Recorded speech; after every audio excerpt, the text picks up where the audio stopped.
I didn't hit record when Starfleet Academy ended. I waited a day.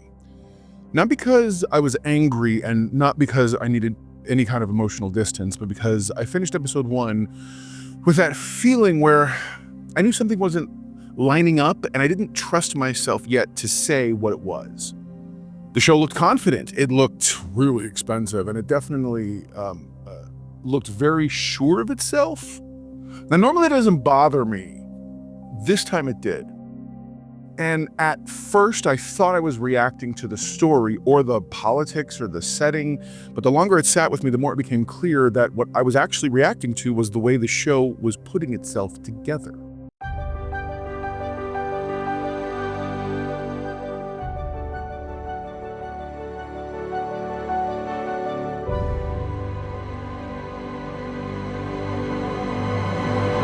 What's up, my know-it-alls? It's that time again. If this were just bad television, it wouldn't have stayed with me. Bad shows disappear. You finish them, you complain for a minute, and then they're gone. This one didn't go away. It lingered in small places, in texture, in timing, probably is a good point, and ultimately in choices that didn't really feel wrong exactly, just slightly off, like the show was rushing past its own instincts before they had time to settle. Episode 1, kids these days, has an impossible task. There's a new era, first Academy class in more than a century, a galaxy still rebuilding after the burn, a full ensemble of cadets, a school that's also a ship, legacy characters, a seasoned antagonist. All of that has to exist immediately. And you can definitely feel that pressure in the filmmaking. The episode moves fast, but it doesn't feel relaxed. It feels like it's trying to get ahead of your skepticism before you have time to form it. There's a small thing that really tipped me off early, and I almost ignored it because it sounded petty. The doors. Star Trek doors have always sounded a certain way, that soft, functional. They don't ask for attention. They just exist as part of the world. Here, the doors sound heavier, layered, designed. It's the kind of sound that wants credit. And once I noticed that, I started noticing the same instinct everywhere else. This is a very produced show. I would argue an overproduced show. And sometimes it feels like it's producing itself while you're watching it.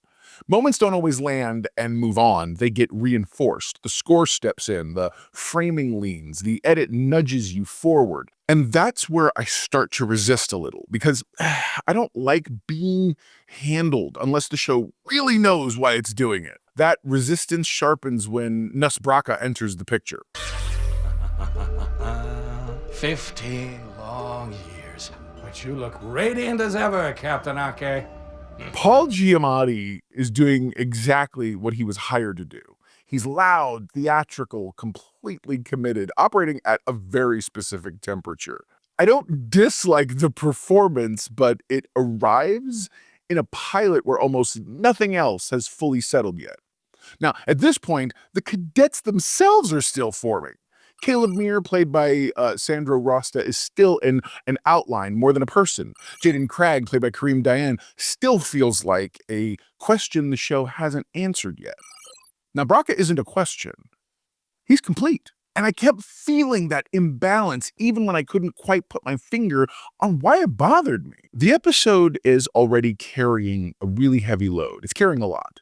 The Academy concept, the USS Athena as the mobile campus, the ambush, the programmable matter attack, the one they put out in that clip. Chancellor Nala Ake's past with Braka, Caleb's missing mother. Ideas keep arriving before the last one really has any time to settle, and the show seems confident that the idea itself is enough to do the work. And sometimes it is, sometimes it isn't. I think Jaden's moment is one that really slowed me down. He's a Klingon cadet, and he calmly says he doesn't seek honor in death, but valor in life, and that he's pursuing medicine. And why do you not yearn for the honor of a valiant death in battle like the rest of our kind, Cadet Krag? Because I yearn for a valiant life. That didn't offend me, but it definitely created friction. Now, I've spent years immersed in Star Trek culture through Starfleet International, including kind of building a Klingon persona there. So Klingon honor isn't abstract to me. It's something I've really lived with for a long time. That line didn't break anything. I just I just wanted the show to stay there longer than it did. Episode 1 doesn't stay anywhere for very long. It introduces ideas, keeps on moving, trusting momentum to really carry the weight. So by the end of the hour, I wasn't confused exactly. I just didn't feel anchored. So if I'm judging episode 1 on its own, it lands around probably like a 6 out of 10 for me or something. And that score is really doing a lot of work on behalf of the cast, not the structure. There was one moment that stuck with me more than I expected. The Athena settles into position and the show drops the San Francisco song, the needle drop.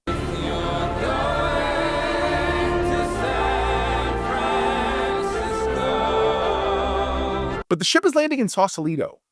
Now, it's not about geography. It's about instinct. Instead of trusting the image, the show tells you how to feel about it, and that impulse really runs through the entire episode. Episode 2, Beta Test, changes the temperature. Now, not all at once. Not enough that I noticed myself relaxing, if you will. But the central problem isn't an attack or a mystery. It's a diplomatic decision. Betazed is considering rejoining the Federation, and immediately the episode has something solid to lean on. Conversation becomes tension. Misunderstanding becomes tension. Caleb, escorting Terima Sadal, played by Zoe Steiner, does way more for his character than all the action in the pilot because it forces him into a situation where listening matters more than reacting. This is also where the relationship between Caleb and Chancellor Nala Ake starts to really shift. In episode 1, it's mostly positional, authority, resistance, history implied by, but ultimately untouched. And in episode 2, it gets quieter. Holly Hunter's Ake isn't just eccentric leadership energy. She's a former captain carrying this institutional memory and institutional guilt at the same time. And that duality finally has room to breathe.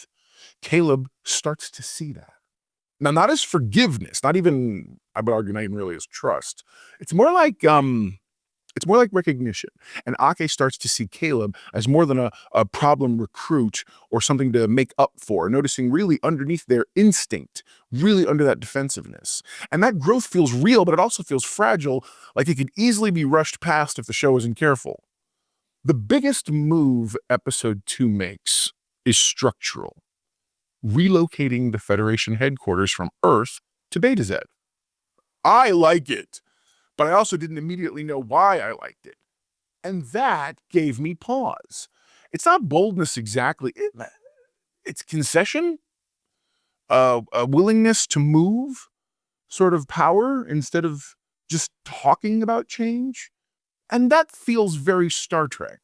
So at the same time, it raises a question the show really hasn't taken time to try to answer yet. If this is Starfleet Academy, the cadets have to stay at the center. Episode 2 already shows how easily adult institutional storylines can pull focus away from them. That's where some of the nostalgia starts to feel distracting rather than enriching. Robert Picardo's doctor is fine, but he isn't really advancing the cadets. Tignataro's Jet Reno shows up, throws shade, and leaves. Those moments don't deepen the people the show is supposedly about. Sam begins framed in really familiar territory, learning how to be a person, and only becomes interesting once the show lets her stop being a concept. Laura Thok, played by Gina Yashir, is broad, and I can accept that early exaggeration as a speed choice, but that grace period is really, really short, folks. There's also something else I'm still circling. A lot of these characters aren't just culturally different. They're functionally different. Abilities, traits, conditions. And the way those differences are introduced, often with visual emphasis and musical cues, starts to feel closer to a supernatural ensemble than classic Trek's approach to difference. It's more X-Men, maybe even more Hogwarts. I'm not saying it's wrong. I'm saying it changes the flavor. And I'm not convinced yet the show knows where that leads. So where I land right now is a little bit unsettled. So there you go. Now you know. And if knowing is half the battle, you're halfway to being a know-it-all yourself. What's an oral index for the 2-part premiere of Starfleet Academy? Episode 1 feels anxious, crowded, and way overly eager to prove itself. Episode 2 It really finally slows down enough to let Star Trek's strengths surface, but it also opens doors that could pull the series away from its own premise. Across both episodes, I'm going to give this show a 7.5 out of 10.